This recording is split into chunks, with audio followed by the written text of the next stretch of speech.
BJP नेता तजिंदर पाल सिंह बग्गा की गिरफ्तारी पर 10 मई तक रोक लगा दी गई। पंजाब हरियाणा हाईकोर्ट ने बग्गा के अरेस्ट वारंट पर सुनवाई के बाद यह फैसला दिया। मोहाली कोर्ट ने तजिंदर सिंह बग्गा की गिरफ्तारी का दिया था वारंट। बग्गा को गिरफ्तार कर कोर्ट में पेश करने का दिया था आदेश। बग्गा की गिरफ्तारी के खिलाफ बीजेपी का हल्ला बोल। दिल्ली में सीएम अरविंद केजरीवाल के घर के बाहर बीजेपी का जोरदार प्रदर्शन। आदेश गुप्ता समेत कई बड़े नेता प्रदर्शन में शामिल हुए। वो ये बताएं कि आम आदमी पार्टी के किस नेता के पास यूपी पुलिस पहुंची है। अगर गलत काम करोगे तो बख्शे नहीं जाओगे। बीजेपी नेता तजिंदर सिंह बग्गा से मिले बीजेपी के सांसद तेजस्वी सूर्या। बग्गा के पिता और परिवार वालों से की मुलाकात। भारत के संविधान के ऊपर एक अत्याचार था। फ्रीडम ऑफ एक्सप्रेशन के ऊपर अरविंद केजरीवाल का असॉल्ट था और भारत के संविधान के तहत जो हमारे फेडरल स्ट्रक्चर है उसके ऊपर भी एक हमला था। गोवा के सीएम प्रमोद सावंत बीजेपी नेता तजिंदर बग्गा के घर पहुंचे। पंजाब पुलिस पर साधा निशाना। बोले पंजाब पुलिस ने अपहरण किया। केजरीवाल के व्यवहार की निंदा की। बग्गा को उठा के लेके जाती है इसलिए कि पुलिस का पॉलिटिकली यूज वो लोग कर रहे हैं, ये सही नहीं है। बग्गा की गिरफ्तारी पर घमासान के बीच पंजाब में आम आदमी पार्टी के विधायक जसवंत सिंह पर सीबीआई का छापा। 40 करोड़ के बैंक घोटाला मामले में आप विधायक के ठिकाने पर छापेमारी। झांसी में सीएम योगी ने बच्चों के हाथों से कराया लोकार्पण। मेजर ध्यानचंद स्टेडियम में जिम्नास्टिक हॉल का लोकार्पण किया गया।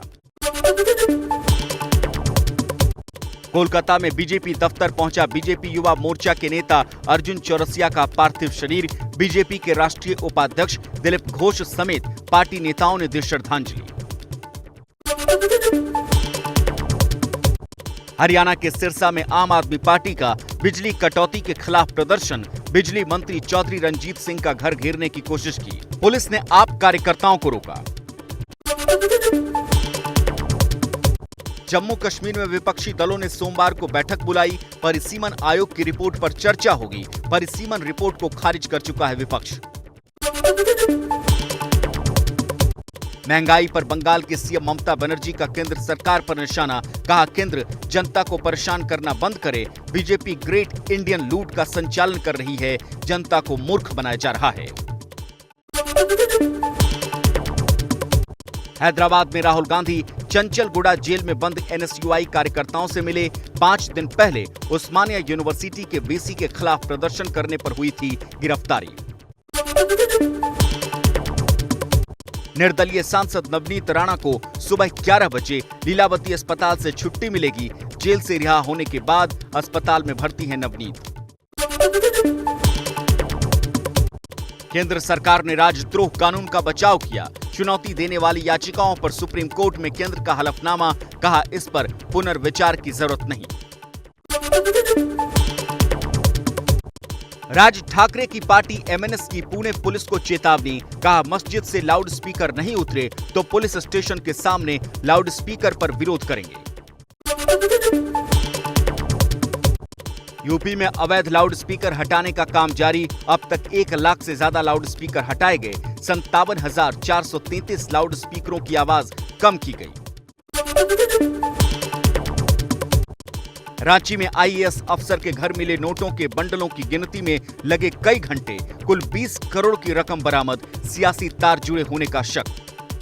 अगर इसके तार देखे जाएं तो इसके तार सीधे सीधे दिखते हैं कि हेमंत सोरेन जो जेएम पार्टी के चीफ भी है और वहां के मुख्यमंत्री भी हैं, उनका सीधे सीधे इस पे तार जुड़ता है। झारखंड में अवैध खनन और मनरेगा घोटाले में ईडी ने आईएएस अधिकारी पूजा सिंघल के ठिकानों पर भी छापेमारी की। पूछताछ के लिए पूजा सिंघल को अपने साथ ले गई ईडी। घर पर पूछताछ के दौरान ईडी के साथ सहयोग नहीं कर रही थी पूजा सिंघल। आईएएस पूजा सिंघल के सीए सुमन कुमार को ईडी आज से 5 दिन की रिमांड में लेकर पूछताछ करेगी। झारखंड में बीजेपी नेता जफर इस्लाम ने सीएम सोरेन पर साधा निशाना, कहा झारखंड की सरकार के लिए करप्शन ही कारोबार बन गया है, घोटाले के तार सीधे मुख्यमंत्री से जुड़े हैं। ज्ञानवापी मस्जिद परिसर में दूसरे दिन सर्वे का काम रुका, मस्जिद के विवादित परिसर की होनी थी वीडियोग्राफी और फोटोग्राफी। ज्ञानवापी मस्जिद के सर्वे पर हिंदू पक्ष के वकील का दावा, मुस्लिम पक्ष ने मस्जिद के अंदर जाने से रोका, प्रशासन का नहीं मिला साथ। ज्ञानवापी मस्जिद के सर्वे पर ओवैसी ने उठाए सवाल, कहा सर्वे का आदेश कानून का उल्लंघन है, कोर्ट ने मुस्लिमों के खिलाफ रास्ता खोला। अगर ये मसले को तूल कोई दे रहा है तो वो बीजेपी दे रही है और संघ परिवार दे रही है। वो ये चाहते हैं कि वो जो नफरत का दौर था हमारे मुल्क में 1990 का, दोबारा इस मुल्क में दोहराने की कोशिश कर रहे हैं। सर्वे के दौरान ज्ञानवापी मस्जिद के बाहर युवक ने की नारेबाजी, पुलिस ने युवक को हिरासत में लिया। दिल्ली के जहांगीरपुरी हिंसा केस में 3 और गिरफ्तारी, क्राइम ब्रांच ने फायरिंग करने वाले जलील समेत 3 आरोपियों को किया गिरफ्तार। पश्चिमी दिल्ली के सुभाष नगर में आपसी रंजिश के चलते 10 राउंड से ज्यादा की फायरिंग, घायल हुए 2 लोगों को अस्पताल में किया गया भर्ती, इलाके में सुरक्षा बल तैनात।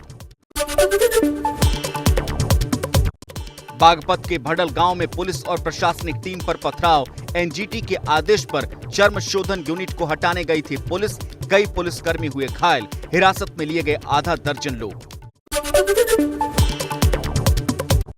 दिल्ली के डाबरी इलाके में 20 साल के कृष्ण नाम के युवक की पीट कर हत्या, पुलिस मामले की जांच में जुटी।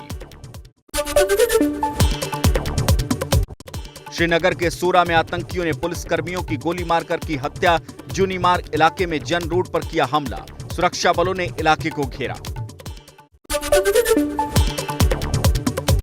खालिस्तानी आतंकी साजिश का खुलासा, हरविंदर सिंह रिंदा ने स्लीपर सेल की मदद से तेलंगाना भिजवाया आरडीएक्स, खुफिया एजेंसी ने जारी किया अलर्ट।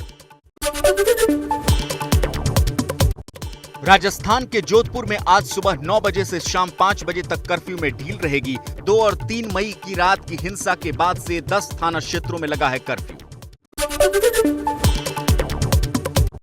चक्रवाती तूफान को लेकर मौसम विभाग ने अलर्ट जारी किया, कोस्ट गार्ड ने लोगों को सतर्क किया। पश्चिम बंगाल, ओडिशा और झारखंड के कई जिलों में दिख सकता है असर। समुद्र में तूफान आने वाले हैं, आप जल्दी से अपने बंदरगाहों की ओर लौट जाइए। यूपी के लखनऊ में अभ्यर्थियों का प्रदर्शन, बीजेपी कार्यालय के बाहर यूपीएसआई भर्ती के अभ्यर्थियों ने किया विरोध प्रदर्शन। नवंबर 2021 में हुई परीक्षा में धांधली का आरोप, सीएम योगी से न्याय की मांग।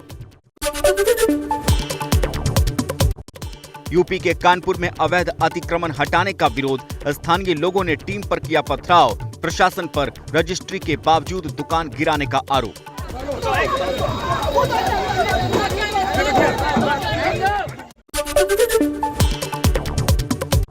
एमपी के इंदौर में स्वर्ण बाग कॉलोनी में लगी भीषण आग में 8 लोगों की मौत, सिरफिरे आशिक ने स्कूटी में लगाई थी आग, स्कूटी से पूरी बिल्डिंग में फैली आग, आरोपी की तलाश में जुटी पुलिस। इंदौर आग हादसे पर बीजेपी अध्यक्ष जेपी नड्डा और सीएम शिवराज सिंह चौहान ने दुख जताया, 4-4 लाख रुपए के मुआवजे का किया ऐलान। झारखंड के जमशेदपुर में स्टील प्लांट में लगी आग, धमाके के साथ आग से मची अफरा तफरी, कर्मचारियों को फैक्ट्री से बाहर निकाला गया। देश में 24 घंटे में कोरोना के 3,805 नए केस, संक्रमण से 22 लोगों की मौत, कुल एक्टिव केस 20,000 के पार। दिल्ली में पिछले 24 घंटे में कोरोना के 1,407 नए मामले, 2 लोगों की हुई मौत, कोरोना के 5,955 एक्टिव केस।